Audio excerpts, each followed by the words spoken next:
Valbium ici s'inscrit tout à fait dans le thème de la foire puisque le but est vraiment de s'inscrire dans cette transition vers une économie quelque part sans pétrole ou avec moins de pétrole et avec des matières dites biosourcées issues du végétal. Et donc le chanvre est une culture rêvée puisqu'elle est vraiment intéressante d'un point de vue écologique, elle produit beaucoup de biomasse, elle est en puits de carbone et donc ça vaut vraiment la peine d'arriver à vraiment valoriser cette culture pour qu'elle soit rentable évidemment pour l'agriculteur.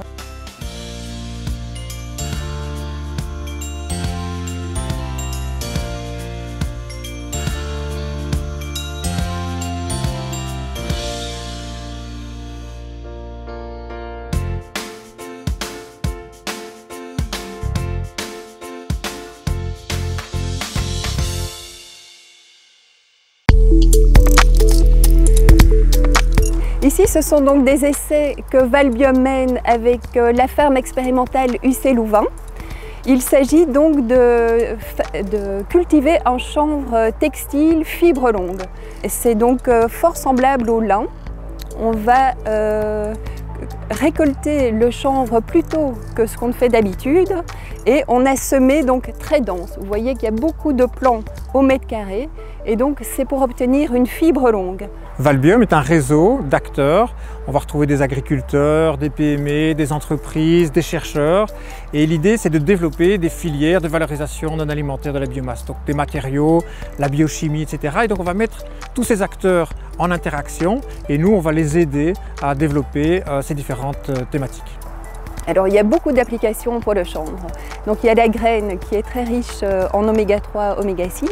Il y a dans la tige, il y a les fibres, dont on peut faire des fibres textiles ou on peut les intégrer aussi dans des biocomposites.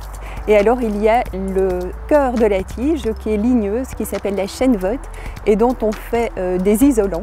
Par exemple, l'entreprise wallonne Isoem fait des isolants à partir de chènevotte et on peut faire aussi des paillages, des litières.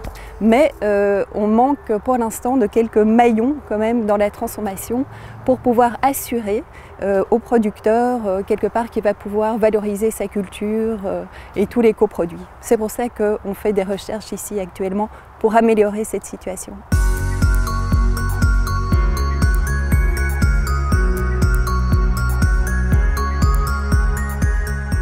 Alors, Valbium est mandaté pour développer des débouchés économiques justement pour le chanvre parce que la culture est très intéressante d'un point de vue écologique, elle a plein d'avantages, elle n'a pas besoin de produits chimiques par exemple, enfin de pesticides ni d'herbicides, elle nécessite très peu d'engrais, elle améliore la structure du sol, elle est bénéfique pour les insectes pollinisateurs, enfin c'est la plante idéale, mais sa valorisation quelque part pose encore problème.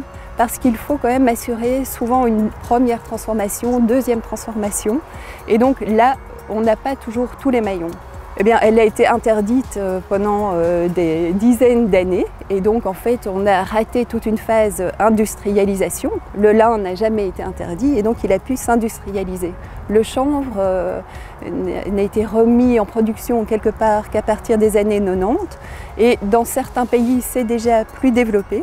On voit quand même aussi que la surface de chanvre augmente d'année en année ces dernières années, on va dire. Donc l'intérêt va croissant aussi de la part du public.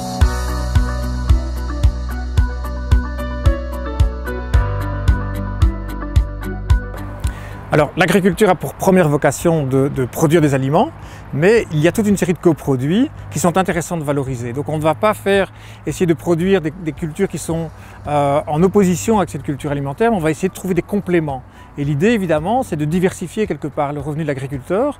Maintenant on peut avoir des cultures qui sont dédiées parce qu'elles ont des caractéristiques intéressantes pour des matériaux, pour des produits, comme par exemple le chanvre, dans lequel on va trouver des fibres qui sont intéressantes et donc là, on va la cultiver pour ce qu'elle est. C'est sûr que c'est une déception de ne pas pouvoir présenter tout ça à la foire de Libramont. La foire de Libramont, c'est aussi l'occasion de rencontrer beaucoup d'agriculteurs, d'échanger aussi, surtout, ça c'est important pour, voilà. C'est toujours bien qu'il y ait un dialogue entre la recherche et les agriculteurs. Et donc oui, c'est dommage. J'espère que bien, ici, en faisant ce petit reportage, on pourra compenser en partie voilà, le manque de contact.